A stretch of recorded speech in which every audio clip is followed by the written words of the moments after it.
দুবাইতে ভারত পাকিস্তানকে 6 উইকেটে হারিয়ে চ্যাম্পিয়ন্স ট্রফির সেমিফাইনালে যাওয়ার পথে এক পা রেখে দিয়েছে। প্রথমে ব্যাটিং করতে নেমে পাকিস্তান 241 রানে অল আউট হয়। ভারতীয় বোলারদের মধ্যে কুলদীপ যাদব 3 উইকেট, হার্দিক পান্ডিয়া 2টি উইকেট এবং অক্ষর প্যাটেল, রবীন্দ্র জাদেজা ও হর্ষিত রানা 1টি করে উইকেট নেন। পাকিস্তানের শুরুটা ভালো হলেও মিডল অর্ডার ধসে পড়ে। বাবর আজম 25 বলে 23 রান করে আউট হন। এরপর ইমামুল হক রান আউট হয়ে ফিরে যান। রেজওয়ান ও সৌদ শাকিল 104 রানের জুটি করে দলকে কিছুটা সামাল দেন। তবে তারা খেলেছেন অনেক বেশি বল। রেজওয়ান 77 বলে 46 রান করেন, সৌদ 76 বলে 62 রান করে আউট হন। শেষের দিকে খুশদিল শাহ 39 বলে 38 রান করে দলের স্কোর কিছুটা বাড়ান। তবে 241 রানই ছিল পাকিস্তানের শেষ কথা। ভারতের জবাবে রোহিত শর্মা ও শুভমন গিল উদ্বোধনী জুটিতে 31 রান যোগ করেন।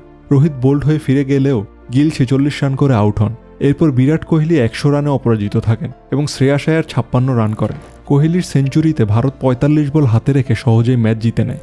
এই জয় ভারত সেমিফাইনালে পৌঁছানোর পথে এক পা রেখে ফেলেছে। তবে পাকিস্তান 2 ম্যাচ হেরে যাওয়ায় টুর্নামেন্ট থেকে প্রায় ছিটকে গেছে।